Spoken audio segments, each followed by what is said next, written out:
site at the top. So I am declaring an interest. I wish to be able to speak at times when I can. If you don't want me to vote, I won't vote. But I want it registered. I don't know if I've got one. It just depends on a lot of things. When you say the site at the top, you mean the... Industrial site. Yeah, well... It borders the family property, and I don't know what's going to happen with hedges. I don't know what's happened with drains. I don't know what's going to happen with anything. So I will declare an interest to start with, and then you can decide whether I can vote or not vote, but I wish to speak. Thank you. Right. Minutes of the meeting held on the 13th of September. Everyone happy with those? Yeah, everyone? Yes. Lovely. You're right, David? Right. Someone's just mentioned the quality of sound. We've had looking back at the last meeting, it was very difficult to hear some of the people out on the wings. I don't know if the microphones were turned off. I'll just make sure they're turned on this time and move them up to whoever's speaking. Thank you. Right. One of the subjects that's been on a few times lately is the proposed industrial units in the Black Horse Field. These have been going on for some time, and I've invited Pat Bloss along tonight because he was the clerk at the time, going way back to 2008 and 2018, and he knows the events that led up to the agreement to proceed with the field. So, Pat, could you give your... Thank you. Pat won't be taking any questions at the end, but looking around is several of the parish councillors who were here at that time who might be able to answer questions. Wherever you like, and take a microphone. Already, can you hear? Can you all hear me? Nod. Now, this might take a little while, so bear with me. You can't hear me? It's on. It's more... Can you hear me now?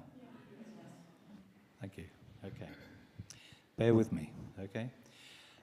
When you said there's a history, that it's quite true. The history goes back quite some way. Now, I was clerk here from about 2011, 12, something like that, up until last year, so I've seen the last 10 years. But the history goes back further than that. Not quite as far back as I go. I've been in local government finance for about 50 years now, so time for me to retire. What I've done is I've trawled through minutes, parish plans, settlement plans, district plans, found everything I can about how we got to this decision. I'm going to read quite a lot of stuff out to you, and this is all in the public sector, okay? Mm-hmm. Nothing here that nobody in this room couldn't have got at, because it's all in public documents. As you said, Richard, I'm not planning to take questions. The reason for that is that I'm not the decision maker, never was. Parish clerks don't do that. The decision maker is the parish council. If you've got any decisions to make or questions that you want to ask, you should be directing them at those parish councillors you still got here who were around at the time, and there's a few more in the room as well, people who are here who will help them making that decision. I hope, Chairman, that you'll allow them to speak if necessary, if there's any questions that come up. We've got to go back to 2008 and before. I've got a document here that lists all of this. It's a timeline, and I'm going to give this to you, Richard, when I've finished, and I'll make copies available for any of the parish councillors, anybody else who wants one, okay? But it's quite comprehensive. But it does cover all of the questions, I think, that you've been asking yourselves the last few months. So before 2008, Buckland Brewer Parish Council publishes its first comprehensive parish plan. In order to identify the needs of the parishioners of Buckland Brewer, the parish council set up a parish plan committee in early 2005, made up of a number of councillors and volunteers from the village. In the autumn of that year, the committee began putting together a questionnaire to establish the views of the parishioners.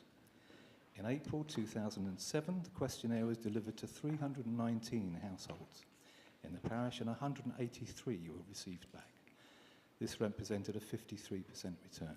I'm not going to give you loads of statistics throughout, but I want you to be clear that there's a fair bit of consultation that's gone on over the year.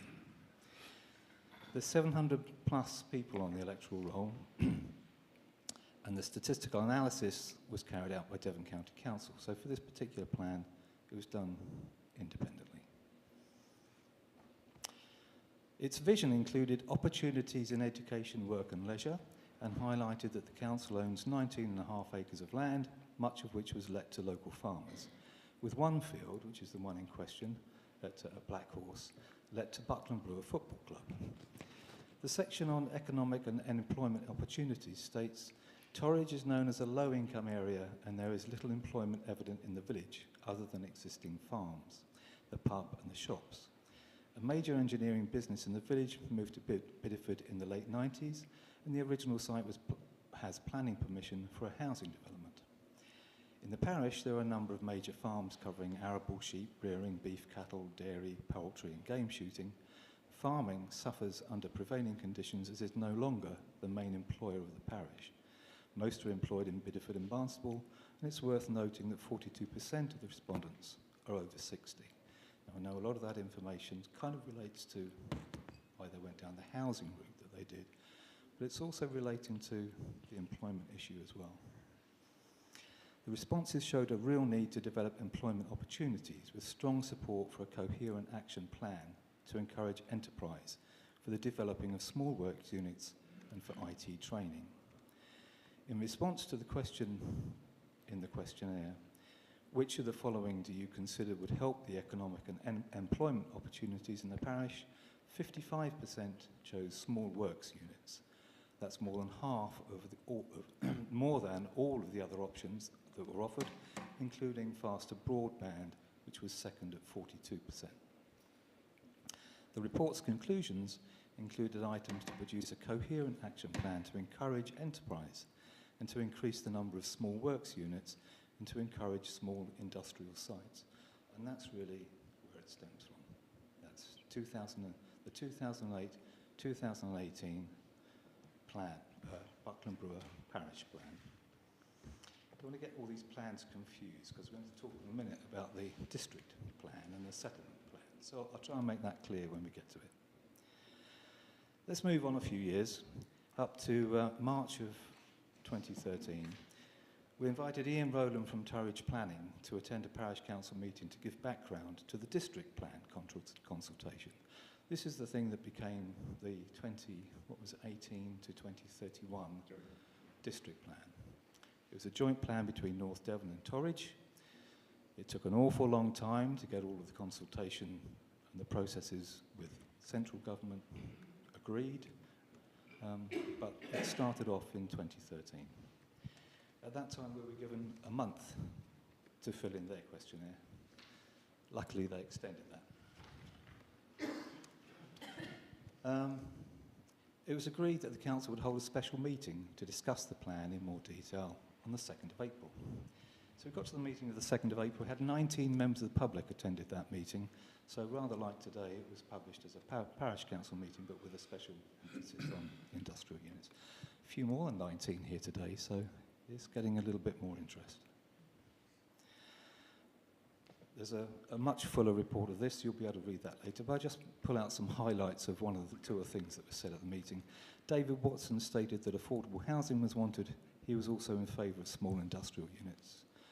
Barbara Babb said that the shops needed footfall and she was in favour of small industrial units. Andrew Hewitt had been to see the small industrial units at High Bickington and felt they worked well. He stated that the draft plan discourages large vehicles and high traffic volumes, and this should be considered in terms of any industrial development. David Lloyd said that the parish council owns land that it could provide for rented housing and industrial units without having to make a profit. Shirley Tilley agreed that industrial units were needed. So the vast majority of the parish councillors that were at that meeting were in agreement that industrial units were still needed at that time.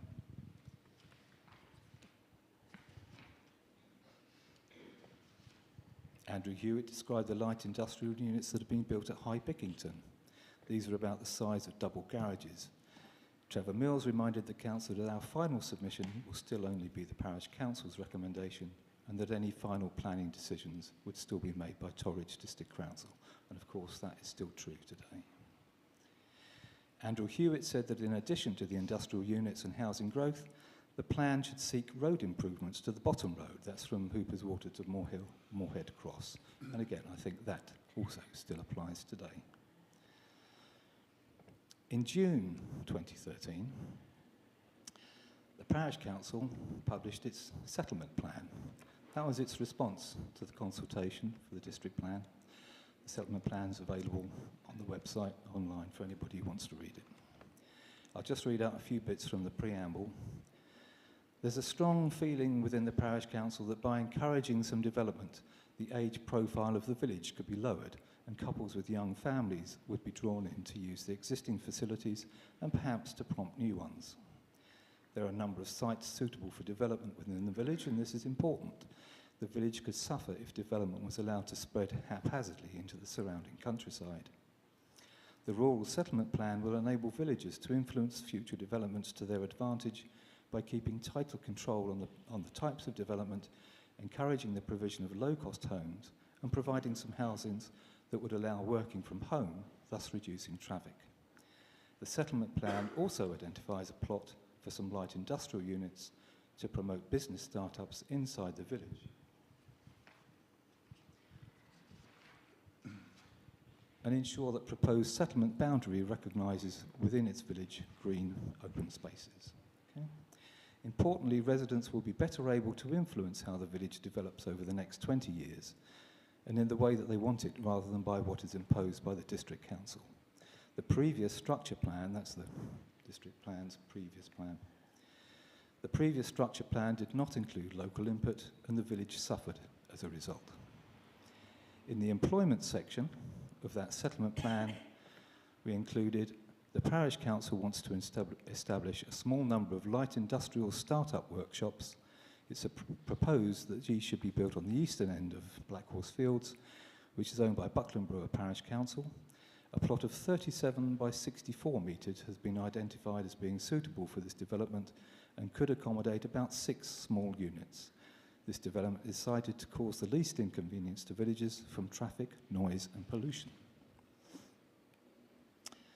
On the 12th of June, the chairman reported that the rural settlement plan had been delivered to Torridge Council on time and that they'd been impressed with Buckland Brewer's contribution. A copy of the submission had been posted on the website and it was hoped that a copy of the plan would be added. A copy was also available in the community shop. So there was plenty of consultation that happened at that time with the community, and it was published and everybody in the community was able to see what those results were. September 2013, the parish agreed to terminate the lease of the Blackhorse Fields to the football club.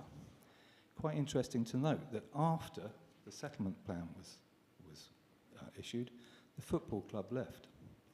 The football club had been there for 40 years. I think they moved in sometime in the 1970s. So there was already a precedent being set that that particular field was not necessarily always used for agricultural purposes. Okay?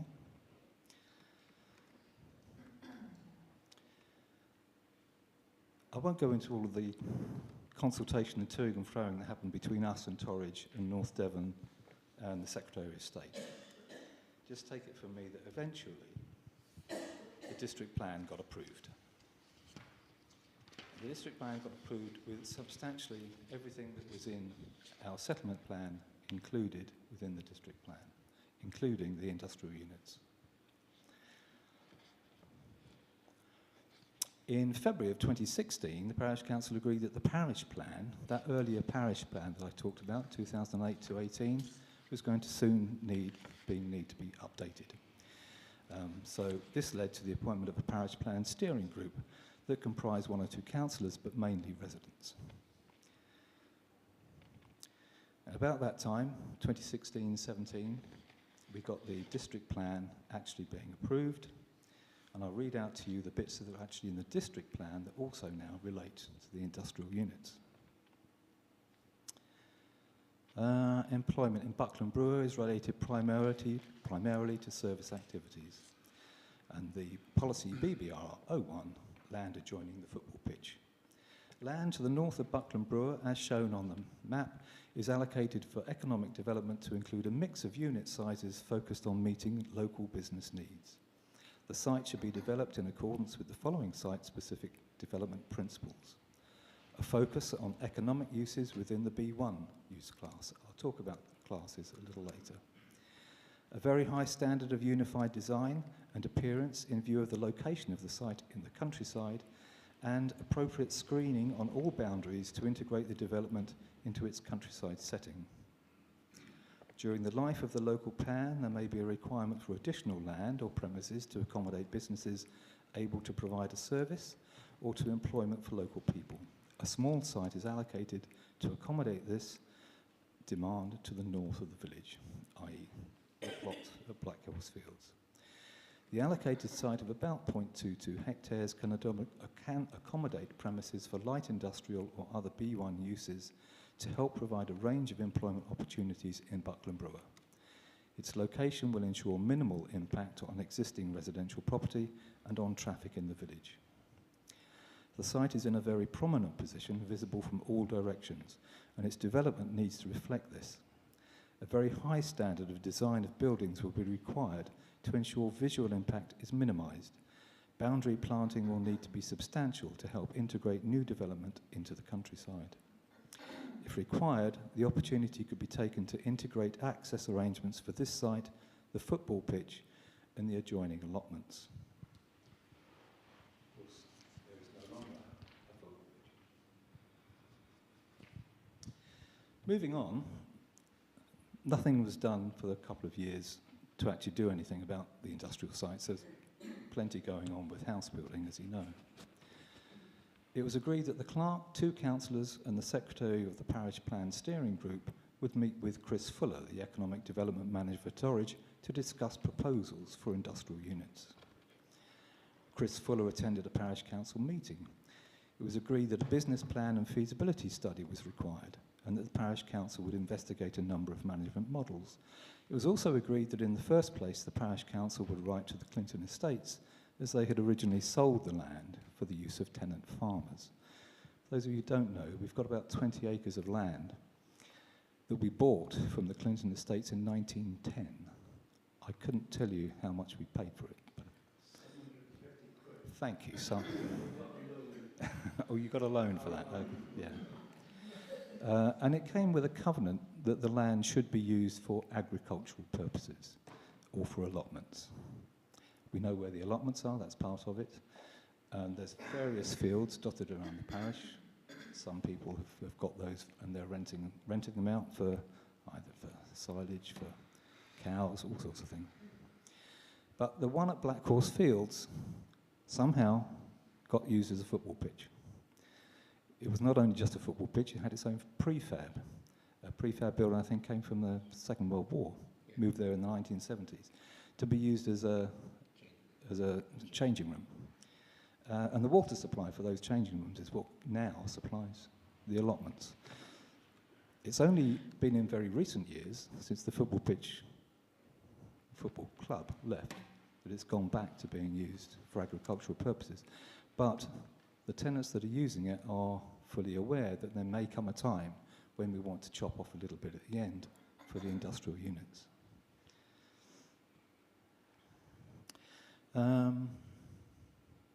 Right, November 2019, on behalf of the Parish Plan Steering Group, Joe Miles presented the Parish Plan Report to the Parish Council.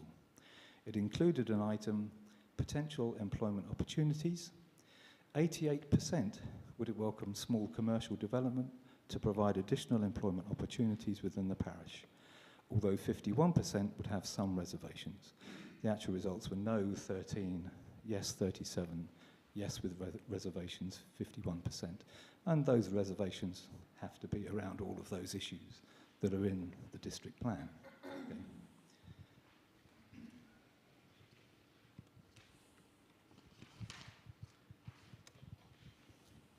In July of 21, Jim Lowe proposed meeting with Chris Fuller again to make some progress on the industrial units project and suggested that members should look at the units that have been built at Yelland Quay.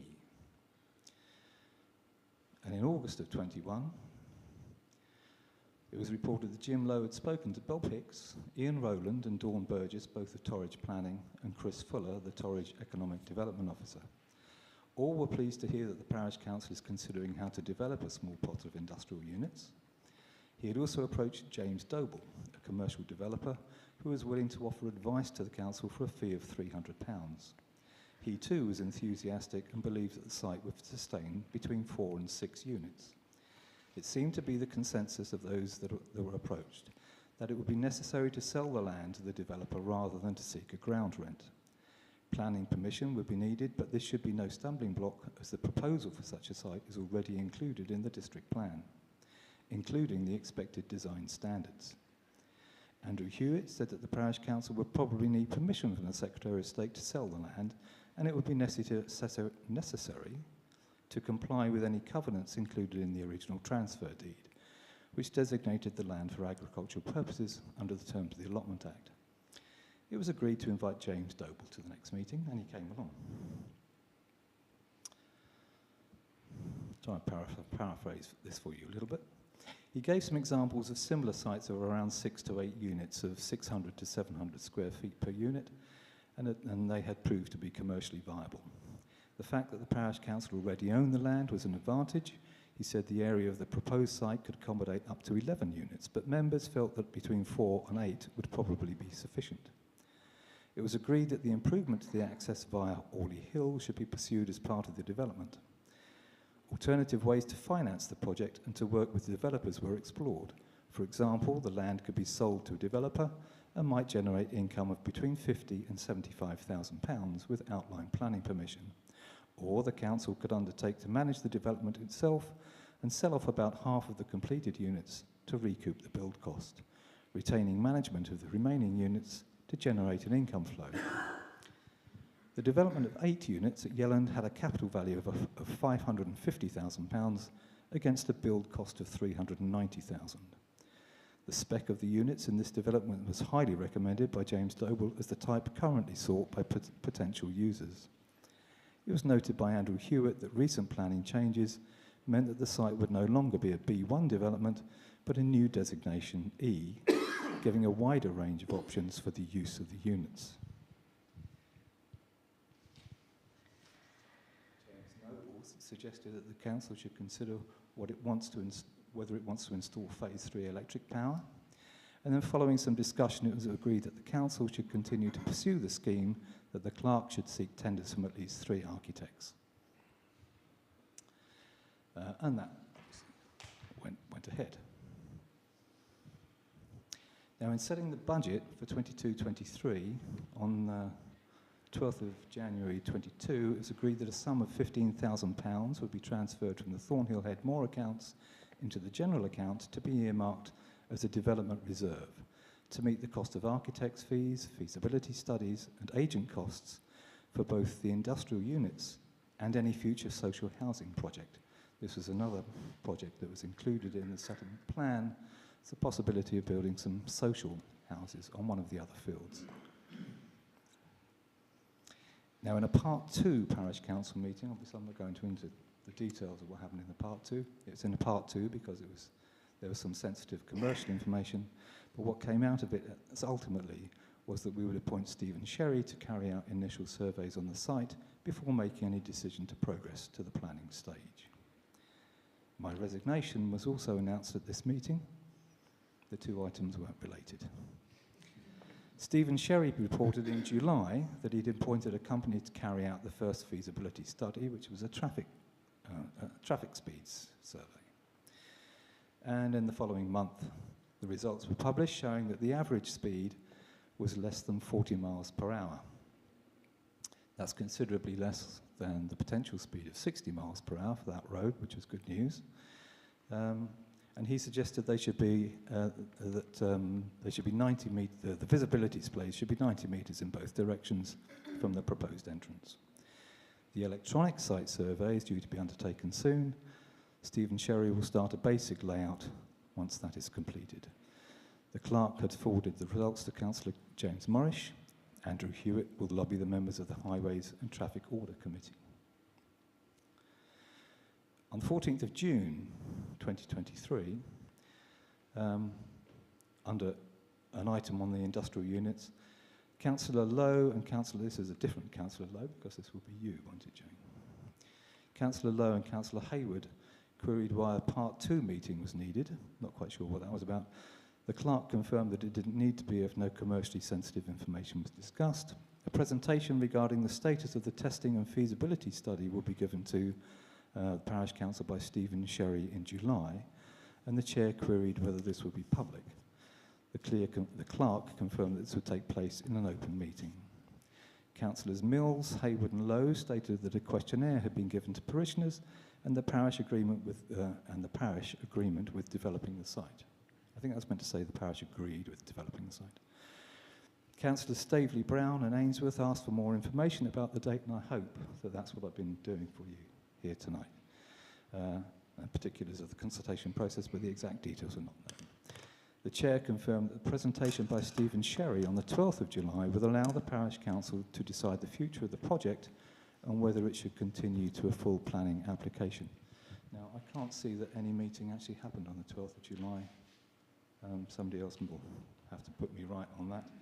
I also haven't been able to see whether there's been any further progress on that since then.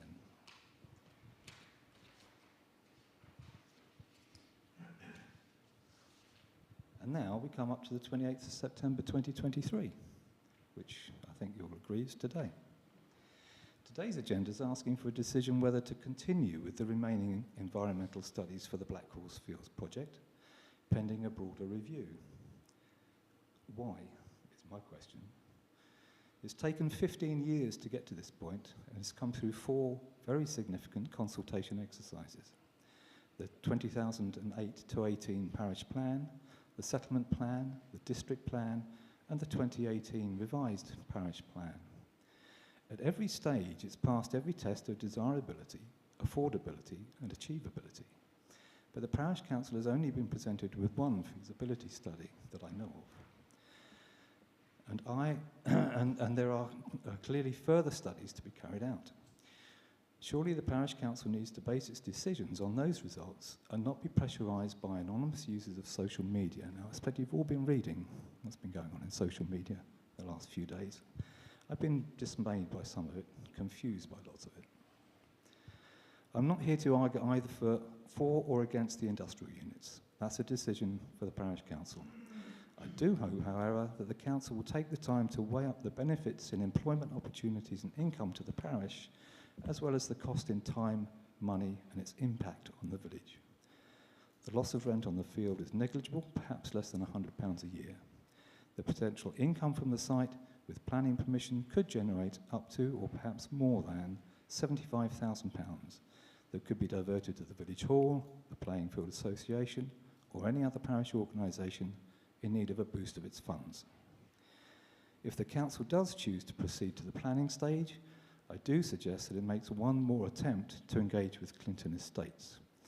Perhaps if you can provide a firmer set of proposals, they might take the time to respond. If necessary, it might be wise to pursue them through their solicitors. Okay? Thank you for your time. Thank you. I'm sorry it took so long. No. Well, that is actually where we are now. We have agreed, I think, we haven't had a vote at all, but I think we've agreed that we would put it back to the people for another vote to see whether the community want to go ahead with them. That's where we are at the moment. We haven't got an agenda to do that yet. At this stage, it's all about whether we proceed with the environmental studies. That's all. That's what we're here to vote about tonight. We're not here to vote whether we continue with the or we progress with the industrial units to planning permission. It's purely to continue with the environmental studies, and the reason is it's to do with dormice, this particular one, and it's the time to do it. It has to be done now, or it's going to have to wait till next year, and that's what we're going to. So thanks again. What I would do now is move to public participation, because I'm sure there's going to be questions about this, and we have got old councillors here who are here to answer them if you want. Old parish councillors, not old, past. So, the public. Go. As you already know, I was here last month and you know that I'm against selling any parish land. I've done a little bit of research and actually what Patrick's just said has preempted what I was going to say. But I was going to just read to you, just in case you don't know. On your website it says the parish council owns about 20 acres of land, most of which was conveyed to it by Lord Clinton in 1910. The fields are available for agricultural use only on farm business tenancies. It says only for agricultural use. So my question to you is, why are you wanting to sell land that is for agricultural use and you wanting to put industrial units on it? Mr. Trevor or George I or... was going to say, well, how do you get round an agricultural dealer, machinery dealer, agricultural, Microphone. sorry. Yeah. I was going to say, how do you get round then the position if we get an agricultural dealer, the young boys around here doing that, looking for places, and they can't set up because it's not agricultural. Well, isn't it agricultural? It's not an agricultural tenancy. An agricultural tenancy is there for young people or old people, anyone who wants to farm. No, it's not. Is it not? No. It's approved then. As part of the lead up to this, the clerk did contact Clinton Estates and asked their view, because this dates back to 1910, and they said they weren't interested really, but they did ask that we write in, and there was a letter written, and there was never a response. Is there a covenant on the land? Pardon? Is there a covenant on the land? There was going back to 1910. I'm sure it actually. Go on, you answer it, because I'm sure you know more about it than me. The land was originally bought by the parish council because the government changed the law and allowed them to do so on the formation of parish councils. It was originally bought under the Allotments Act. Now, if you want to go back through the legislation, you have to go back to the beginning of that act and the following acts, which are about half a dozen, which some changed and some didn't change the standing of the land. Now, as far as I'm aware, there is no specific covenant stopping the sale of the land. I've got a copy of the actual deed of transfer, and I've read it through, and I can't find a covenant within it. There are snags with the land being owned as it is. That's to do with how much it's worth. You may not sell it for less. It's how it's being used. There are quite a number of different hoops, but there's not real any block wall that says you can't go ahead and do it. But as I say, there are quite a number of hoops that have to be jumped through. We didn't get that far because we were still on the exploratory stage up until where we are now. And it's from now on it starts to get a little bit tricky, because you have to do the right letters to the right people, explaining what you're going to do. Valuations have to go in place. There's all sorts of bits and pieces have to be done before you can go further. Thank you. I don't know if you want any more than that. So basically what he's saying, it has been looked into. No one's made a decision without, without actually checking.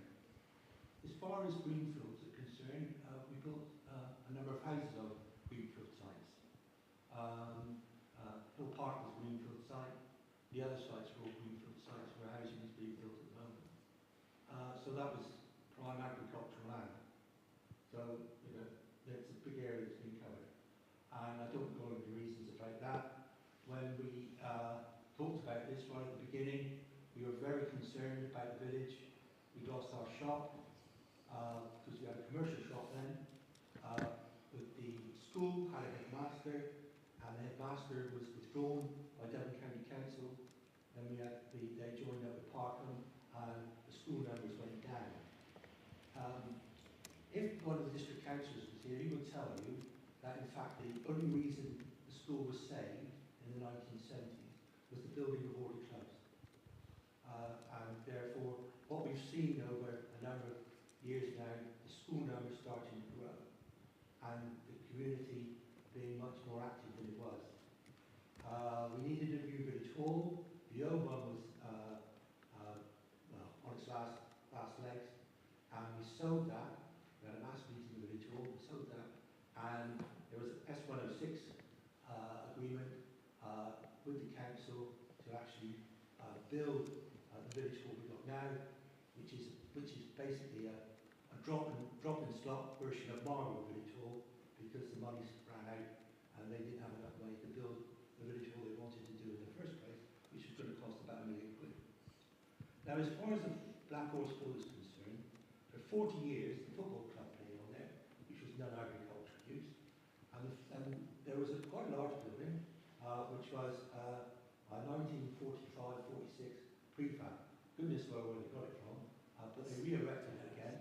And I know when we cleaned it out, we sent football shirts to Africa, football boots and all sorts of things. But it was a building, nonetheless, on the site that served as the football club clubhouse. We also were encouraged by Torres District Council to develop some industrial units.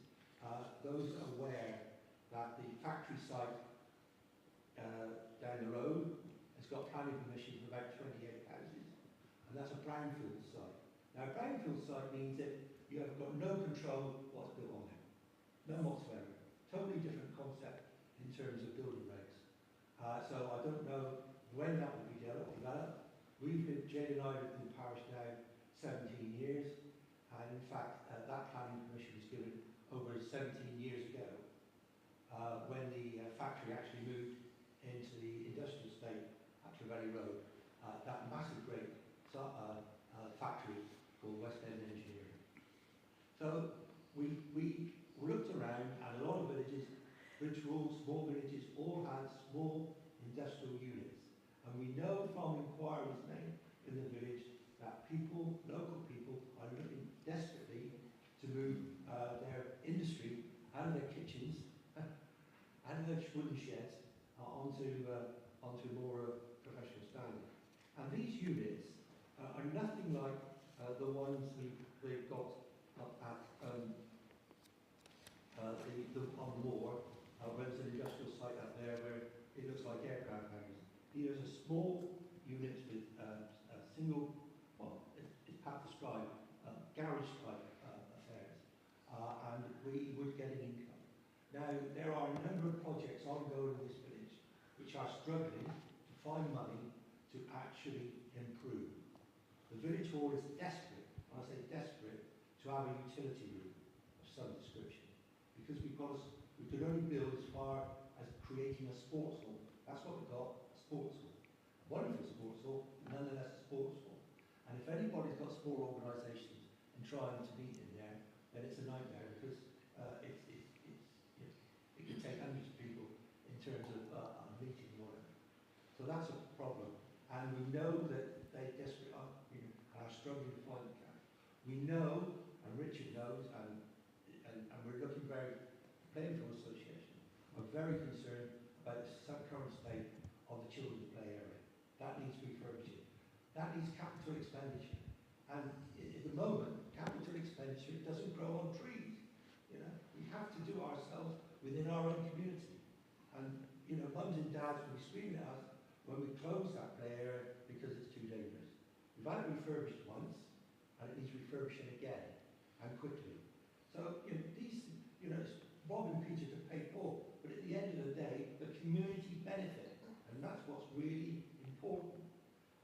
terms of development of the rest of the village, we were very keen in terms of developing social housing. And we earmarked a field where we possibly could have some social housing. There's a debate going on, and I think quite an open debate on whether we actually need social housing or whether we need a Mark II Tucker's Park, where the older generation can have smaller accommodation to live. So that's another debate for another day. Jim, I think that's for the future, that one. We're really interested in Black Horse Field at the moment. Can I just come back? I've taken on board everything he said. He's digressed tremendously. He's talking about greenfield and brownfield sites. What I'm concerned about is the short-termism that you're selling land that belongs to the parish. And over time, if you nibble into that land, you're not going to have any parish land left. So you won't have any income. I know we don't get a lot of income from the land, but it gives a lot of benefit to people who rent that land from the parish for their agricultural, whatever they do. And I'm really concerned about the fact that you're planning to sell something. You don't seem to me like enough research has been gone into the fact that whether you can sell the land, and you're spending a lot of money on doing this, that and the other and looking for dormice and things before you even know if that land can actually be sold. I finished up, I'm not going to say anything else. We have got about total about 125 acres, not just 23 acres. We've got 110 acres out on Thornleigh Moor. If you sell it, you won't have any. We're not, I'm not suggesting we're selling anything on that, but there's a lot of environmental stuff that can be done out there. But this is a key development, been classified as a key development village, and there's West End engineers started with. I remember them starting up with one person, one little workshop in the middle of the village, and they've now ended up employing about, at the peak, 30 to 50 people in 3 big factory units in Bideford. Now, the government, whether you like them or not, there is a demand for small single workshops or small units that can be developed on to create the economy of the area. And some people don't want to keep driving into Bideford. You're not using fuel and petrol and all the rest of it. So, and there's nothing in this village at all. Now, if you want something around the village, you've got the parish council ground, which is one up there and one down the bottom, and the bigger one that is down Northwood Lane there. So, if we want a small development area, little small units, then we've got a choice of where you go. But that's what at the moment we've decided that, and we're going to put it out to open to the public what they want. But I see nothing wrong with the small units for young people or whoever like to start a workshop themselves. On the choice of the site, I've only been in the village for getting on for 10 years, so I only this week learned that the name that the field at the top is called Black Horse. I have got no idea where any of the village, where any of the parish-owned fields are, and more particularly I'm concerned about why that one field was chosen, considering it's one of the main drags into the village, and putting a couple of crinkly sheds on it is not really the best advert for coming into Buckland Brewer. Crinkly sheds will not be allowed to build, I assure you. Crinkly sheds won't be put up on there. But the reason for that, one of the reasons for that was because you not got lorries and always heavy stuff going up and down through the village. It goes to the industrial site, which is the top end of the village. And that's where the widest road is, and it comes there. That's one of the main reasons why that site was chosen. But is the easy access to that site. So that's why it was done at the time in 2008. Pete? A couple of things strike me, Mr. Chairman. Firstly, legally, there's been a lot of money spent and a lot of discussions are going on, and yet nobody can confirm that that land is sellable, i.e. if it is for agricultural use and it can't be sold,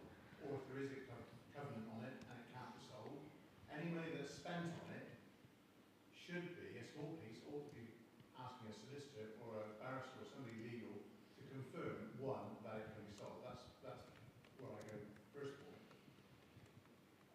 Second point for me is, this started in 2008. So the people that wanted units in 2008 probably don't want them anymore. They're probably as grey as I am. And time has moved on. Just like the populace of this parish has moved on. So for me, I don't see at any point at all in spending money on researching various projects until the people you represent, us, have decided that rather than in 2008 it was required, 2023 it's still required, otherwise it's a waste of money. We did a survey in 2018, 2015, as Mr. Bloss said. So the survey's been done since 2008, and we are talking about doing another survey now. If that's a consensus of what it is, we're going to do another survey. But before you know what you can sell, you've got to put your ducks in order as to what is achievable. And if you present something for an industrial site, you've got to present something to the electorate of where you're talking about, or give them options. So therefore, George, you're agreeing with me that before you can decide on any of those factors, you've got to decide whether it's sellable or not. And nobody here has convinced me that by law it's sellable. At the moment, we have had nothing to say it is not sellable. You've got a greenfield sites but turned into houses. So there's, plenty of times it's happened. It just depends on what the planners will say. But unless you get your ducks in order to find out what can you present? If the village wants a small industrial site for people who want to work in there, then we've got the parish council got the land, so we can put it open to the electorate of what people want. And that's what we've agreed to do. We're not going to push through and go all the way to planning permission without consulting the electorate. We've already said that, although we haven't had a vote on it, we've all agreed we probably need a referendum. So I get that. How much will it cost to put a solicitor on this to confirm A or B, A, we can sell it, or you can sell it, the parish can sell it, or B, you can't sell it? Because if you spend £5,000 on a solicitor confirming you can't sell it, then you may have saved X tens of thousands of pounds doing all the other surveys that you're doing. Clinton Estates haven't said that they want any interest in preserving it what it is. So we actually own the freehold, the parish council own the freehold, so it'll be down to the planners to decide whether you can get planning permission first of all before you can sell it. Now, I don't know anything is put in statute that if you own the freehold that prevents you from selling it. You've got a football field and a shed on the site. But I think we are going to have to get permission from the Secretary of State, who it is today, or it might be different tomorrow.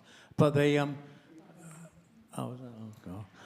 but I mean, when it was sold, when it was bought, it was 1910. Things have changed since then. The major industry at the time was farming. Now, it's still a huge kind of part of Buckland, but the majority of people who live in Buckland don't work on the farm. And so, I mean, and that's got to be part of the case that would be made to the Secretary of State, is that that small piece of land, which is in the best place, I think, for the reasons that's been given. It's on the outskirts of Buckland. You haven't got any kind of traffic coming through the village. It's there before it comes in. And I think that can be of kind of industry, of employment. There always has been little sheds around the village, which are all gone now, which people used to use for repairing cars and doing various things. But it was very haphazard around the village. But I think this is the best place. And we will have to get permission from the Secretary of State. And that will have to be, will have to be kind of looked into and see where that goes. But I think this is the best thing to do, I think. When I just after I left school, there was a survey done, and there was 85% of this village earn their livelihood from agriculture. 5 years ago, there's another survey done. I'm not talking about the farms outside. I'm talking about the village. I think there are 3 people who earn their income in this village from agriculture. That's what's happened in the last 40, 50 years. Chap at the back. Why is it actually not to be sold? Can we not work with a local person, factor, that actually do the development and keep it within the parish council, and then it's an asset for the parish council, and then an income for the parish council? That was looked at, and I don't know the reasons why he chose It's against a thing called money.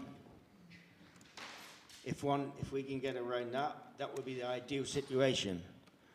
But to do that, there wouldn't be any extra money for anything, any projects that the parish want to do. Whereas this would release cash and money specifically for the parish to enjoy. The parish But- council wouldn't have the money to actually build the project anyway. If someone was willing to financially back it, So I'm- legally, understand. would they look at that, the parish council would do? It means, well, the parish It- council has to borrow the money, is what you're talking about, basically. It's an idea that we can follow up anyway. It would be a very nice idea. I bought a lottery ticket for 110 million the other day, but Can I just make one quick one? We talked about agricultural land. When the parish council bought this land, most of the land in Buckland Brewer was tenanted. We've only got one tenant farm left in Buckland Brewer now, and that's North Hill. Now, as far as tenant farming is concerned, it's dying. There are virtually no tenant farmers left. And we have struggled, I tell you, to let the land when it becomes vacant. Very difficult. And George and I have talked to this, we are concerned sometimes about who we're letting the land to. I mean, do we let people, you hear this, we watch the television, move to the country, oh, we'll have a paddock in a little land in Oakwood. And we're just quite concerned about who you let this land to and what they're going to do with it. Before, if it was a tenant farmer, you knew the tenant farmer would look after it, crop it, do whatever he wanted with it, and that's becoming, we have struggled in the past, and to actually let the land when it's come up for it, when it's vacant. Well, let's not digress. I mean, obviously people are concerned about this. We've said we will probably go to a referendum. We don't know how we're going to go about it. That's something we've got to discuss. And I know the worry that we're spending money on the preliminary works, but no one objected to this when the parish council made a decision 2 years ago. It was in a public domain. They had there was a meeting. I mean, I've got some information here. Well, I'll start off with the village scene. Village scene dated September 21. During the last month, councillors had discussed a proposal to develop a small block of light industrial units at Black Horse Fields with the district council and Torridge council officers, and had a very favourable response. The next one here. So that's in the village scene. It would have also been on the website. Can I just say something? A very, very small percentage of people in the village get a village scene. Right, but it also goes on the website. What I'm saying, all the minutes are always, agenda of all the meetings are always published. Yeah, but it's Again, not necessarily published. listen. Access it. September 2021. James Doble of JD Commercial about the Parish Council's aspiration to build some industrial units. Unfortunately, James could not make the meeting. Instead, we arranged to hold a special meeting on the 23rd of September, dedicating solely to the subject. So there was a special meeting to discuss moving forward with the feasibility plan. And on that special meeting, there was Pat basically read it all out, but there was public participation. No one came. No one came to say they didn't like the idea, or you know. Well, it's only 2 years ago. You know, people have said that all the estates weren't built. We've got new people. We're talking 2 years ago now, and then moving on from that, another meeting in 2 months after.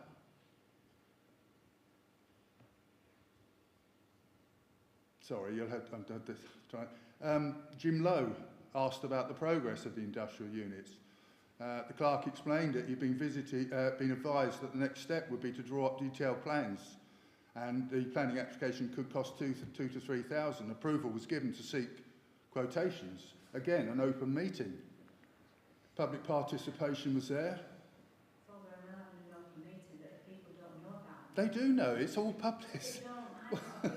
I mean, what do they do? What more can you do? It's in the village scene. It's on the. No, I'm sorry. A lot of people in this village do not know about the parish council and the workings of it and the meetings.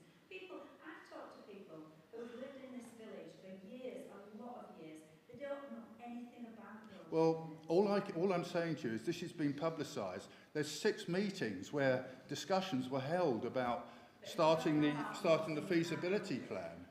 You know, we're not wasting money. We went to the public. Well, I wasn't there then, but we went to the public and we asked, and we decided in public. You know, 3 times. 3 times. Well, more than that. There's 6. Times. I've got 6 minutes of 6 meetings here. Referendums. Also, the preset was never raised to cover the cost of it, so no one expected the public to pay for it. This came out of Parish Council's own business. You know, we've got a tower that rents yeah. You know, that's something that was arranged by, agreed and put forward by previous parish councillors, which has generated money. And you know, as Pat said, £15,000 was moved from a fund to pay for this. We haven't asked, or they haven't asked, the parish to pay for it through the precept. We put Thornley Moor in a countryside stewardship scheme, which is raising money from it. In the end, it belongs to the parishioners. So we transferred money from that. So the precept, our precept, has been kept very low throughout all the years. I mean, these meetings go right through. I mean, the last one I've gone with is February 22, where another update, again, an open meeting. 2 members of the public came to that one. Whether they made comments or not, it's not in the meeting, so I doubt, maybe they came for something else. But there's been opportunities to talk about. Excuse me, I've lived in the parish for 3 decades. I very rarely get a leaflet to tell me who is up for being voted. I don't really know what you're doing, but right now I've sat here for over an hour, I guess. All I've heard is about the past. You're now bickering about the past. We're here about the future. But we're talking about something that started 2 years ago when people were here. No, 15 years ago. No, 2 years ago. What we're here to discuss tonight is whether we continue with the feasibility plan that was started 2 years ago. We're not here to discuss. 15 years, this topic is still in conversation and nowhere near being resolved. No, well, we're not here to discuss that yet. Whether, as I said, we're going to probably have, well, we will have a referendum. How we do it, we don't know yet because we haven't talked about it. But the public will get their vote. And if the majority of people say they don't want industrial units, they won't happen. But this victory, I mean, it doesn't get you anywhere, does it? It's not bickering, it's stating the facts that we're here. I mean, people had an opportunity to come and talk about it, starting 2 years ago. So that's past, they didn't come, that's past. Well, and that's what we're here to do now. Get them here next month. Who? Go out, knock on the doors, tell people. Well, that's what the referendum will do. And we've already said we will go to the public with the referendum, or another way of doing it. But the public will have a say. Just let's get a firm decision. Well, it has to go on to a future agenda. Tonight's agenda is purely to vote whether we carry on with this feasibility plan and get this survey completed. That's all we're here to vote tonight. Will the referendum, if that's what it's going to decide, will that come after the results of the environmental study? My view now is that we will probably have this on the agenda. I mean, we'll have to discuss it, but it will probably go onto the agenda for the next meeting, of which case we'll decide how we're going to go about, whether it be a referendum, whether we'll have leaflets out with a form that can be returned. But we have said that everyone will have a vote in the parish. No one needs fear that this is going to be pushed on without any consultation. We've already agreed that. Would it be useful if we knew the results of the environmental study? I think that takes, I'm not sure, Joe, I think you can help me on that. Doesn't that take a few months? It depends how you choose to do it. And No, I'm talking about the environmental study about the dormice. oh, the How dormice long one. does that take? No, I don't think it takes that long. That would start now. Yeah, if the vote's positive, it will start now. That, the environmental thing starts in the autumn. They can't, because dormice will be hibernating, so they can't tell what's happening. They can see this time of the year and make up their mind. And then, you know, that would be my opinion. I think we've got so far, and we can't stop until we've got this, until people have said no. That's fine. But I've always said this village needs to keep expanding. We can't stop. The school will go. Well, we know about the pub, and it's like we got to just keep chugging along gently. The world's shrinking, and we got to learn to shrink as well. But it's a no-brainer, really. We carry on. Ultimately, Trevor, the public will decide. Can I just bring in, obviously what Lynn has just said, is there is going to be a vote tonight of whether we spend the money before we have a public consultation, possibly.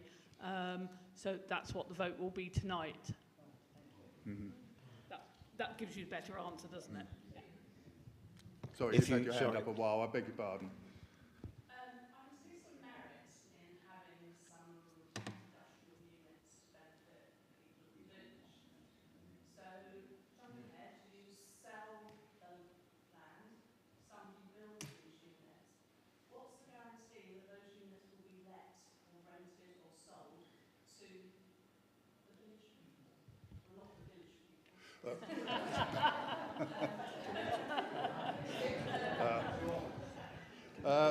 This came up at the last meeting, actually.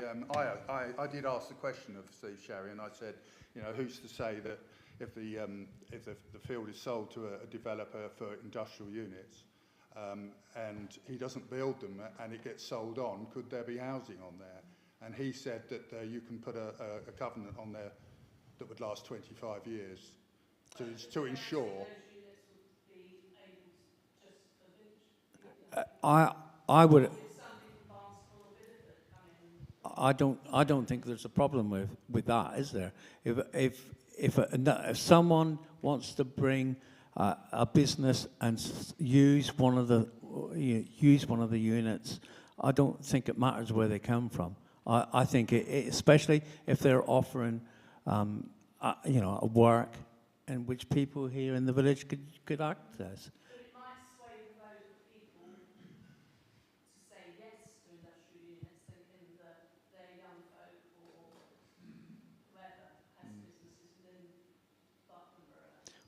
Well, it would be open to everybody, isn't it? It's like social housing, isn't it? You don't just make it available for the people in the village because everybody's gone. You want to bring families in. You want to bring people in who want to live here, and it shouldn't be just open to people who can afford a £450,000 house, isn't it? Sorry, you've had your hand up. Well, I'll come to you, Pat, straight afterwards.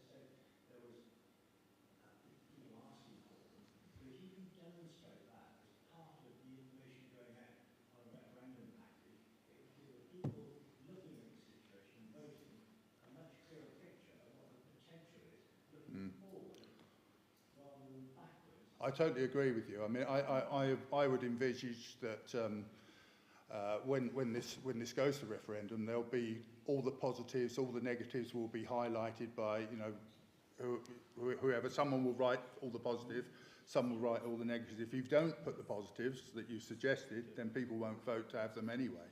But if you can demonstrate that there are 3, 4, 5 businesses that would like this sort of unit in this sort of locality, it would help tremendously put the case forward. Yeah. But that's a time for another meeting. At this stage, we're not actually, as I said, voting to whether we take it all the way through. Sorry, Pat, you were there. I'll come to you in a minute. I was just going to say that possibly something I should have pointed out when I was talking earlier, that in the district plan, Buckland Brewer was identified as a local centre, not just as a village. That meant that the expectation of Buckland Brewer was that it was going to supply the housing needs and the employment needs not only of Buckland Brewer, but all those other surrounding villages who were too small to contribute the amount that was necessary to meet the requirements of the district plan. Places like Monthly, Buckland. We're here to help them as well. So, yeah, it would be great if we built investor units and we had just Buckland Brewer people use them, but we should also be considering those people in Monthly, as we've got, surrounding villages that also need, because that was part of the remit of the district plan. Okay. Go on, Han, last. Yeah, sorry. Sorry. I just want to pick up on something you said, Rich, is about a covenant, and it was asked of Mr. Sherry.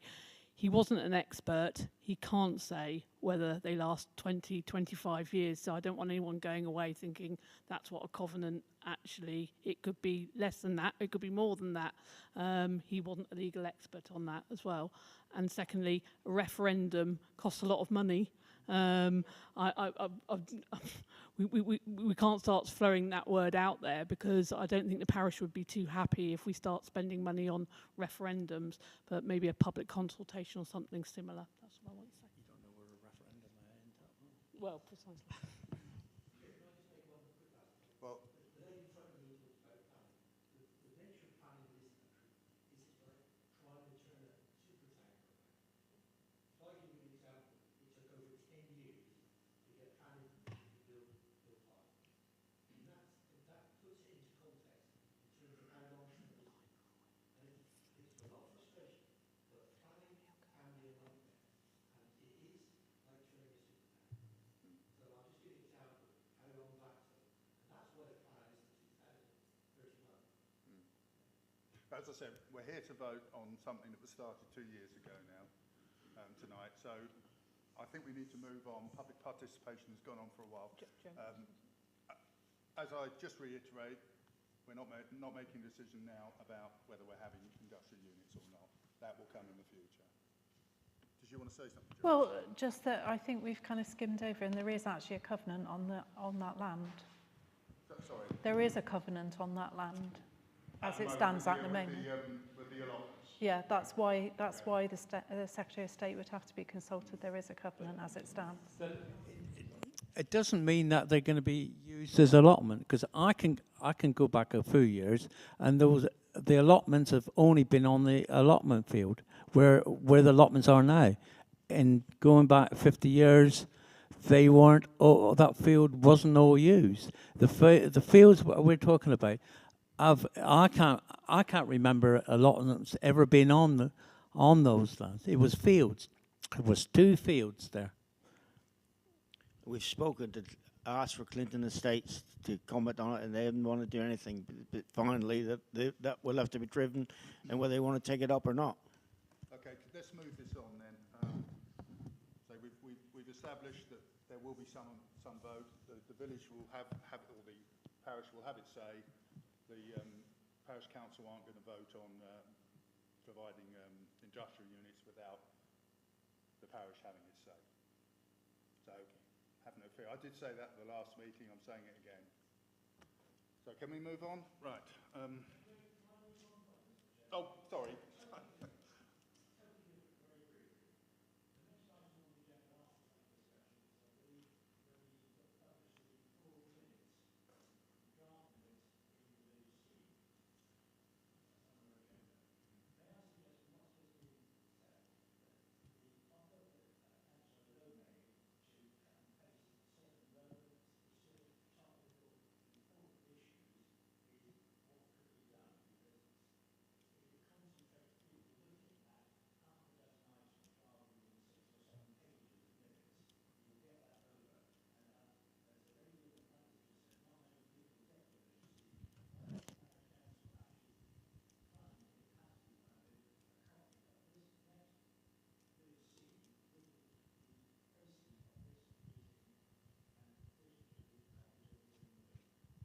I agree. Whatever is put into the village scene should be available elsewhere.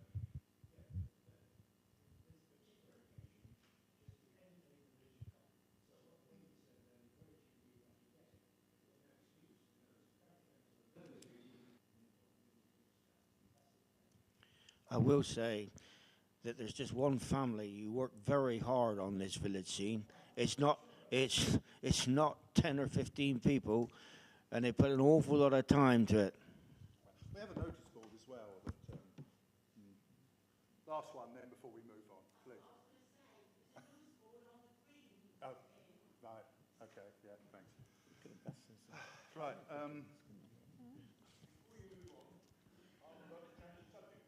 Oh, of course. Yeah, we're still on public participation. Sorry. The mowing in the sports field is dreadful. I mean, the truck goes along at about 100 miles an hour, it misses most of the grass. It's still 3.5 or 4 inches long. You mean the playing field? I know. I agree. Totally agree. I absolutely agree. We funnily enough, we actually had a conversation with him about it, and his answer at the time was that it was too wet to cut it too short. I know. I agree on that as well. It's always raining. It may be that we have to look at something else. That's the playing field. Yeah, that is actually the Playing Field Association and not the Parish Council. But you're right. We've said that. Sorry, Clark's report. Right, well, just picking up from that topic, a couple of people have mentioned the footpath going round from the just below the pub round to the village hall, and how overgrown it is actually on the edges of that footpath, and the houses, the back of the houses on Orley Close, and I'm not entirely sure who's responsible for that. So it's probably something to go on to an agenda. But I thought while we're looking at it, that definitely needs tackling. Getting rid of nettles and weeds and what have you. The one from the road that goes round to the I think it's it goes from near the pub. Yeah. No, from the pub, just down beyond the pub, goes up to the Amesi field, along the back of the Amesi field to the village hall. I think it's the county council.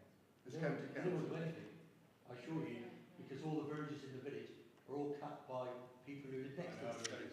And the county council ain't got the money. They're not going to cut grasses. Yeah. You've got to do it yourself. And the Right, council, can we write to the and see if they can do something about it? Yeah. Hopefully the parish council. We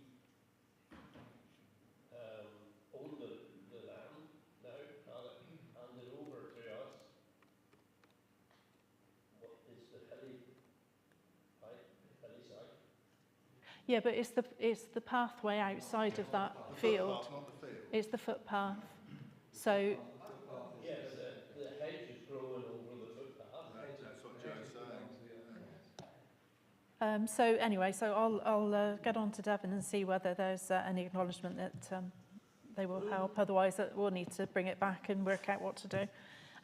Right.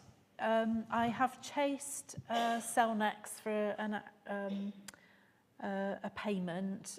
It was a pro rata payment because the council agreed that the technology could be upgraded on the mast.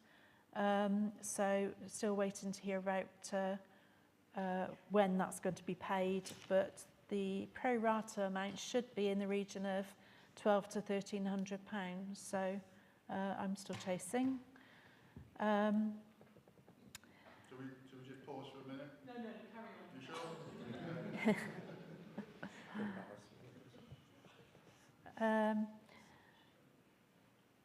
I did meet with Highways last week, and Clive Stone came along as well, so thank you to him. It was very useful. I think what it highlighted is that they have got very, very distinct responsibilities within Devon County Council, and it is quite disjointed. Quite a lot of concerns were raised, but there was very much of, oh, well, that's not my department, that's such and such a department. So it's a bit of a, a scattergun approach at the moment. I'm not sure how joined up all the communications are, but it was really useful to at least find out who does what and how all that kind of fits together. But actually getting any traction on things is quite tricky, and you can understand why now. I raised something with our PCSO, the local police, because there was a delivery driver knocking on doors asking for money. So that's been advised, and hopefully there have been some notices put out, so hopefully that won't happen again.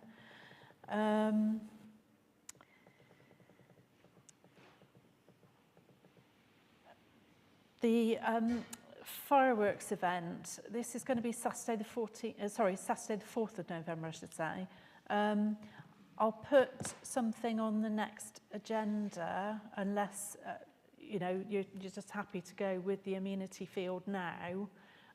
Basically, I've looked at all the risk assessments. I reviewed everything from last year and looked at it now that we've got additional building at the bottom of the field that we didn't have last year. And because of the size of the field itself, it is absolutely fine. We are still within all of the health and safety guidelines to hold that event there. And the advantage it does give is that we've got all the hall amenities with toilets, etc. We don't incur any extra costs, and we can just repeat what happened last year. So, if we're happy to repeat that, then fine.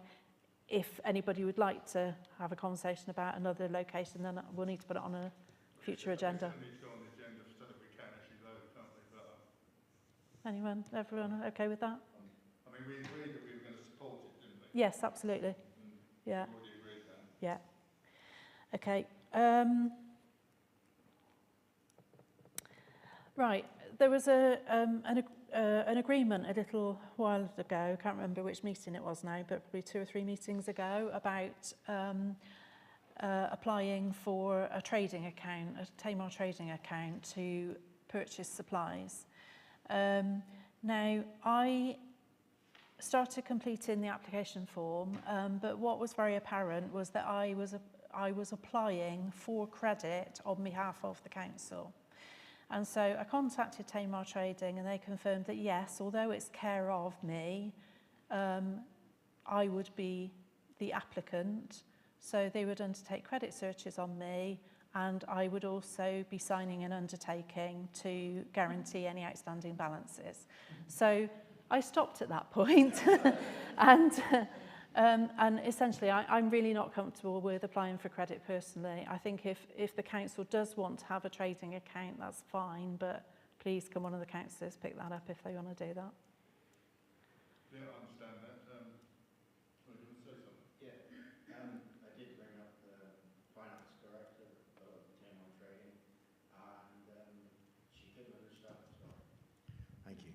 she couldn't understand why you were asked that point. Buckland Brewer Parish Council has had an account there for a while, and the reason why it was shut down to start with because they changed computer systems or some, and everybody had to reapply, or some of them went wrong with the computer system. So when we want to open it up again, if the parish council vote to open it up again, then that's no problem, and there won't be any credit checks or whatever on you personally or whatever, as I understood it from her. So it's there to be opened up once the parish council vote on yes or no. We've already voted to say we want the credit. Do you know who you spoke to there? Would it be someone in the office who maybe It was in there. assuming you were a new customer and not an existing? No, I explained all the situation, and I questioned with parish, you know, it was a parish council and it wouldn't be me. And what they said is it was at the discretion of the finance director, and that the applicant wouldn't be told if credit checks were undertaken. Okay. I mean, you obviously got a relationship with this person down there. Can we have another chat with her? Yeah. And see what we can do. Okay, thanks, sir. Right, audit. I've had the external auditor's report and certificate now. So that is all complete. I will need to post something on the notice board and the website tomorrow, because it's got to be there for the 30th, or it's got to be there on the 30th. So there haven't been any findings. There was one issue that they came back to me about because I had repeated an error from the previous year where I'd included some internal transfers in one of the figures. So I just had to send the form back with the transfers excluded, and I ticked a yes box rather than a no box when really a not applicable box would have been more helpful. And I took a punt and I picked the wrong one. So it's absolutely fine. It's all signed off and we've got a clean bill of health. Right, the budget, 2023-24 budget, we've got to collate that imminently. So this is just a sort of a heads up to everybody, because we have to go through all of that because precept will need to be submitted end of December, middle of January.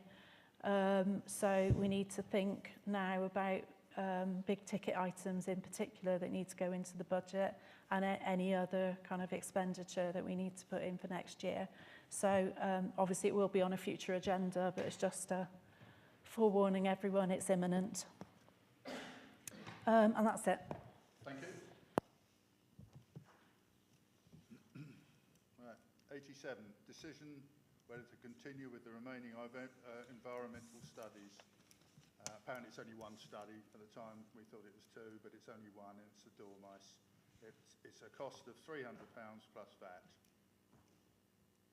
So I think we've discussed it enough. We might as well just go straight to a vote. Can I just check that sorry, the guy comes and does it. He comes now in the autumn, and then he comes in the February, March of the spring. So it's not just one. It is, as I understood it from Mr. Sherry, I may be wrong, but it's still, the cost is what you said there.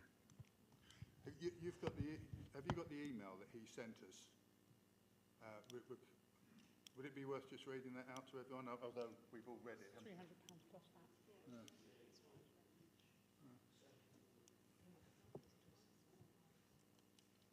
We've all seen it, yeah. I'm sorry. Okay, shall we vote now? Again, as I said, this is just a decision as to whether we continue with this survey, and it's nothing to do with whether we progress with actually building or going to planning commission. So, everyone... If I may, Chair, I mean, it is about, do we continue to spend money on this project before we put it to the people? That's right, that's right. It's not just this one item, because so far, I mean, I don't know if people are aware that £2,500 has already been spent on this. To get to the next stage is another £1,000. So we're looking at £3,500 before we can then start saying we need to move on to the next stage, which is going to take us up to the sort of £10,000 mark. Well, I would say... I'm one of the ones who's against spending any further money on this, because I think we need to stop, not spend any more, and just see where we are. Can we sell the land or not? Is it feasible to build units on there? Does anybody want them? There's a lot of questions to be asked, and I think we should stop spending now. Okay, thank you.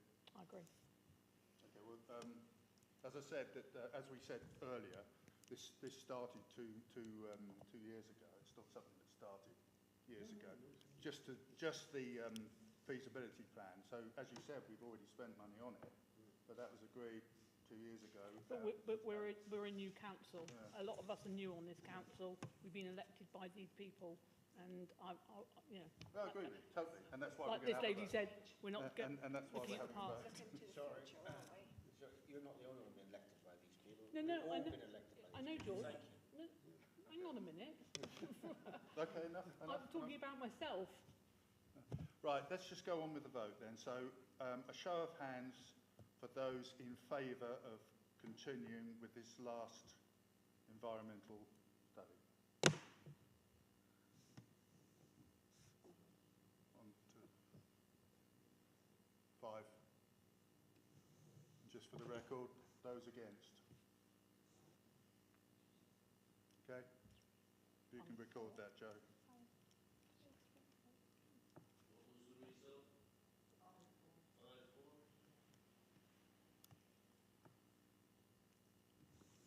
Right. A decision regarding the posting of draft parish council minutes. I think this was sort of talked about earlier. Yeah. I know Joe is unhappy about posting parish council draft minutes because they haven't been agreed and signed off. And I think what we said at the last meeting was that we would have a sort of précis, and I think it'd be interesting to know what people think. There has a précis has been done, and it will appear in the next rag, and it will also go on the parish council website and on the notice board. So it'd be interesting to see what people think of that. It's going to print now as we go. Yeah. Are we allowed to say something? No. But I'll let you. I will do anyway. I'll let you. No, but you can't unless you're given permission. But yes, you can. Thank you. Unratified minutes should not be published because they are only they're only the opinion of the person who's taken the minutes. I've worked as a secretary for some big groups, and I've taken minutes, and I know that they cannot be published until they're ratified. Minutes can't. You're right. But a précis of a meeting can. Notes. Notes can. I mean, the press can come into any one of our meetings, and they can write and they can print it in their paper the next day. But not minutes. Not minutes. We're not. I know. And Joe, as I was saying, Joe is against doing it, and I don't think we're going to, are we? We're going. And I think we discussed it at the Yeah, training, that yeah. we're not allowed to Yeah. release the minutes until they've Yeah. been signed So I off. think what we agreed was that we would print notes and not minutes. And people can still go back and look up the live stream, and Yeah. which is on there. Which is on there now and will be. Well, I'm taking them down. You're not taking So them down. we won't be printing the draft minutes, as you said. I mean, Joe is our legal advice. She said it's not right, and we take note from her. But we do need to put something on the in the magazine for people who can't make it here, and for people. I think a bit of what you said, Carol, earlier was about kind of making sure people are aware of how, you know, that we exist, that we kind of meet, and where we meet, and where you can actually watch it live or watch it afterwards. You know, so it is in the village thing. It is on the website. It is on the notice board. And if anybody got any bright ideas about where else we could put it, carrier pigeons or anything like that, just town crier. Yeah. It's a new job. New job. Yes. But basically, the decision we've come to without, you know, is that we're not going to do it. Are we agreed on that? We're going to do notes, and we'll decide who's going to write those notes going forward. Sorry, Chair, unless you did final minutes or a month at a date on the following month of the receipt. You see what I mean? Yeah. Yeah. I mean, yeah. So you're saying we'll print notes of the meeting we've just had, plus the minutes from the previous meeting that have then been signed off. Yeah. If there's room. I mean, if one family didn't do them all, it's a lot of work. You know, a few people with a lot of work. Okay. The decision regarding frequency of meetings in relation to planning applications.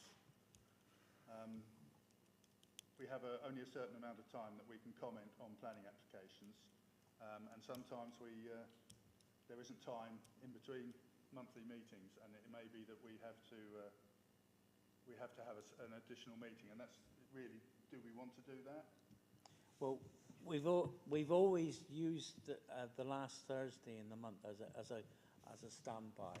Well, it was the last Thursday in the month when we originally started was just for planning. Just for, yeah, I was going to say, yeah. Things that have been sneaking in there, and you know, I don't know, we've given up too many nights a week to come to parish council meeting once a day. So yes, and that's true, Trevor. It was just for things like the planning. Yeah. I mean, we can't comment or agree via email or not in a public meeting. But what we can do is, if we feel that no one is against, or we're all in agreement, we just don't comment at all, and then people can comment as the rest of the public do. I mean, we're asked for our opinion, no? And we either support it or we don't. It's just, I'm just putting it out there, you know, what you can do. So. I know it's not public participation. You don't speak. Go on. If you don't have a public parish council meeting, you're not giving the public the opportunity to come. Yeah. Planning applications are probably the most important thing that you do. So if you're going to do any planning applications at all, you must do it. Yeah, but that's true. But if you take on this responsibility, you should, in fairness, I think if it needs it, then you should do it. Do you know what I mean? Yeah, oh, that's what we're doing. Yeah. That's what we're Done. doing. I'm only reading the agenda. Yes, I know, sorry. Yeah. George. Yeah. So it looks to me like you want to continue with meetings, but we'll have a show of hands to have. Sorry, you want to say something? Yeah, we could restrict the extra meeting. It's got to be just for that planning and nothing else. This is a bit of an extraordinary meeting. We just restrict it to the planning, full stop. Yeah. Okay. Okay. All in favour? Yeah. Yeah. Okay.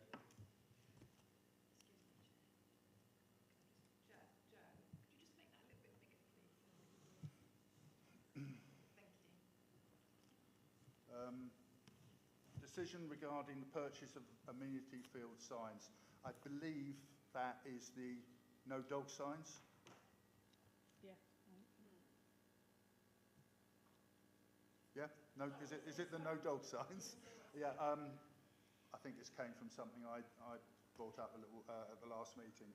I was in the amenity field, and there was a chap walking a dog round the field, and I just asked him not to, and he said I didn't realise, and when I looked at the gate, there was no sign, it was smashed to pieces. So Isn't there is a sign on the big on the gate? main gate where you drive in, Yeah. but up by the exercise, Yeah.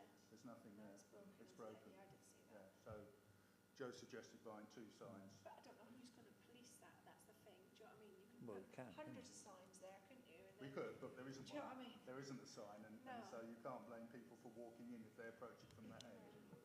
Can't Yeah. police So it. do we agree that signs should be purchased? Yes, yes, yes.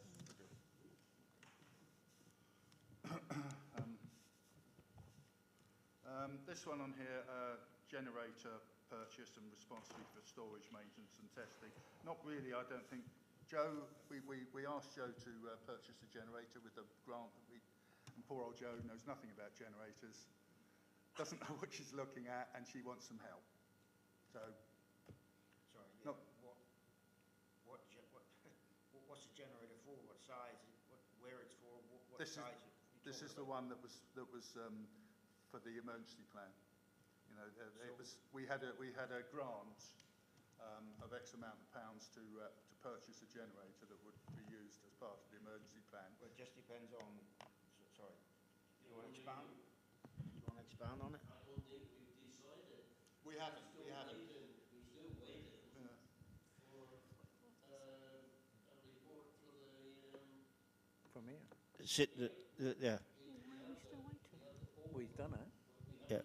Where's the report? I thought we did that. I thought we were just going to get. I thought it was We just. said that we would purchase a generator. We had the money. We would purchase one with the amount of money that we had.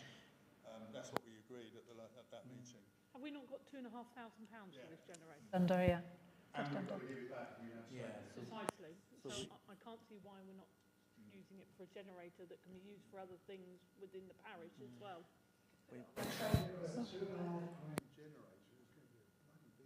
That's just what I was going to say. Yeah. You're going to need lights. You're going to need cables. You're going to need all these sorts of extras. Otherwise, we've got to just give the money back. But there's going to be times when a generator for the fete or something like that, or other things that go on. I think it's good. Well, I mean, basically, Joe needs help and guidance with looking at what we have and yeah. Look at it. But also, the other question is obviously the village hall would have to be wired to enable the generator to be plugged in if that's what we're going to use. So could some of that cost go towards that as well? It can't be used within the village hall. No. We've established that from the report. Yeah. it can't be 2,500. used That's then. 2,500. That's it for the It's generator. just Yeah. under. It's about, Sorry? It's just under 2,500. Does that include? Can we get the VAT back? Does it include that or not? We can claim We can get the VAT back. Yeah. Okay. Thank you, George. All right, move on to members' reports. Start with you, Dave, at that end. Me and Councillor Lowe went to the DOG, which is the Devon Association of Local Councils, AGM this week, I think. It was well attended. There was over 190 odd people there from parish councils and town councils around the county, really. You've all been sent all the PowerPoints, all the presentations to look at. I kind of urge you to kind of think about going next year. It is quite interesting. You do get to meet other people, and that's part of kind of being a parish councillor, isn't it? It's to exchange views, exchange things with other parish councils. Devon was well represented. Devon County Council was represented, and the district councils was there as well. One of the things that for a few years I've been on what was called the county committee of DOG, and we used to meet regularly to discuss current issues that was affecting parish councils and town councils around Devon. I think it sounds like they're going to change how they do that to make it so anyone can go to meetings, or they can have various events around the county, and anybody, not just myself or people who were on this one committee, can come and exchange views and meet other people, and I think that could be quite good. Apart from that, no. Yeah, the only thing I've got to come back on is obviously the last meeting I talked about starting a surgery for people. So I put out a little bit of on the dreaded Facebook, see what we could get back and see if people were in favour of it. It was a really good response. So a lot of people felt that they would use a surgery and come and speak to one or two of us on our own, rather than having to sit in a meeting where they felt it was quite intimidating. So I've spoken to Dave. We probably will start and do a sort of trial one on a Wednesday morning when you do your coffee morning. Yeah, we have a coffee morning here on a Wednesday from 10 to 12. And yeah, we'll be here. Yes. We'll wear a sign. We will. I was sort of looking at doing it possibly starting maybe the 18th of October, because the week before I'm very, very busy. Hopefully other councillors, you know, we could do it at different times when people are coming home from work. Maybe if the church room or somewhere like that we could possibly use. Sadly, we can't use the pub. Yeah, that's my bit. We all agreed that was a good idea. Yeah. You've got it on a Wednesday. Some of us are still working full time. No, sorry, George. No, I meant we'll start that one Wednesday, and then we can move it around. It's a movable thing. And if you come past, George, on your tractor, you can kind of come in for a cup of tea. I'm willing to do that as well, but I can do evenings or the after. Not make a cup of tea. But yes, no, to do that, join that too. I've got nothing else to say, that's it. George, have you got anything? No?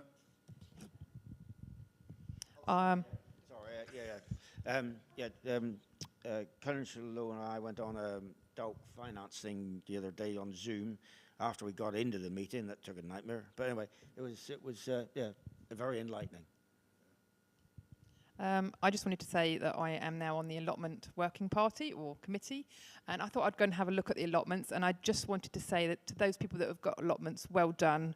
I was really pleased with how well they looked and how well looked after, and I thought, what a great asset to the village. But one thing I will say is I was quite surprised at our last meeting that we talked about there's 7 people on a waiting list for allotments. And I'm very for people having, you know, very conscious about people's mental health and their physical well-being. And I think if possible, we could maybe discuss this at another meeting and put it on an agenda somewhere, that maybe we need to find out how many more people would like an allotment and how we go about it. And is there still 7 people on a waiting list? And I just think it would be a great asset to the village if we can have more allotments.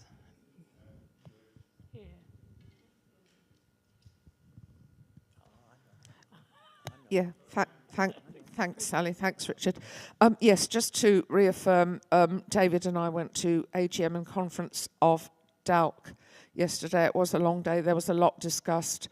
I think many concerns around finance for Devon County Council. The question was asked was the county going bankrupt. John Hart and the Chief Executive, Donna, can't remember her second name, reaffirmed that the county is not going broke for very specific reasons. We lost the opportunity to hear about devolution, which was a great shame. Much happening around the county, at county and at district county level. So again, yes, I'd encourage my colleagues to attend conference. I didn't know what to expect. It was a lot of hard work, actually. It was an exhausting day. Secondly, in terms of training, I have just, as Councillor Hayward said, just undertaken a finance course, 2 hours on Tuesday morning. And thanks, Joe, I was going to say, yes, we need to put agreeing the budget on the next agenda. That was shouting itself loud and clear. Other concerns, again, I would urge every single councillor sitting along this row, if they have not done a finance course, that they must, because it is the responsibility of each and every one of us, and it is frightening. Lastly, Monday night between 6 and 8:30, I'm undertaking a course, How to Be a Good Employer. These courses, I hope, for all of us will continue. And last but not least, I did mention when we last met that the email contact details excuse me, were missing on the website. Now, these have been reinstated, but I know Councillor Hooper and I, and possibly one or two others, said, look, our phone numbers should be there. We should be available all the time, not at surgeries. That's what we undertook to do when we took our, not vows, but whatever, when we undertook to be public servants. We should be available. So please, could those phone numbers be published? Thank you very much indeed. Yes, indeed. Thank you.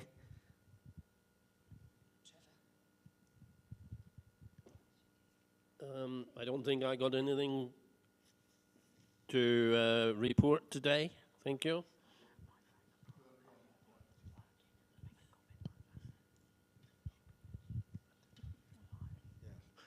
As we've got a captive ordinance here, I have been in the past been designated snow warden.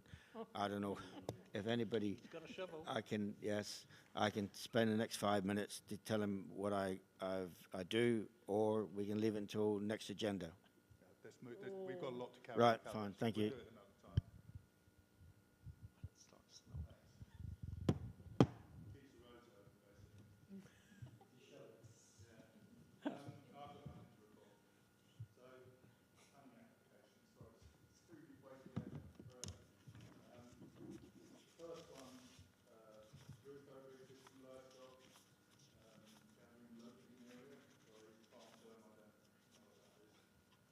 About to ignore it. Everyone looked at that? Yeah. Any problems? No. Okay. Sounds like a good idea. Change in time, the house with all the scaffold on, just down the Buckland Brewer Parish. There's two. One is to do with listed buildings, and the other one is the full planning application. So they're both. One is to install a hob extractor and vent hole on the west elevation, and doing the installation of a hob extractor vent hole on the west elevation, along with 12 photovoltaic solar panels. I know most houses just put them up, but it is a listed building. And it's in the conservation area. That's what. That's why there's this application. That was what I was going to say. It's listed, and it's they will be visible as you're travelling up and down the road. I had a look at the report on there, and I found it's not. Yeah. It's saying it's not visible as you go up and down. It will. They're on the rear elevation. It would only be visible in a very small place. Barton Road. Yeah. But any objections? No objections from me. No. You got it down. But providing the planning. Good luck with that one. The other one, land at Holwell, Buckland Brewer, Bideford, erection of one agricultural workers management dwelling. This is right out towards Stibbs Cross. It must be right on the boundary line. It is. It is on the boundary. Yeah. Everyone looked at that? Yeah. Any objections? No. No. It's in off the road anyway. Yeah, it's on the track, isn't it? Over to you, Joe. Receipts and payments.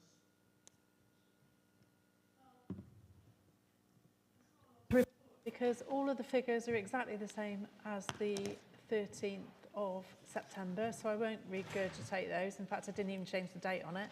The only thing to mention is there are 2 payments going out, one for gardening, and we've just had the external audit fee, and we've received notice that the precept final payment will be in this week. So that's it.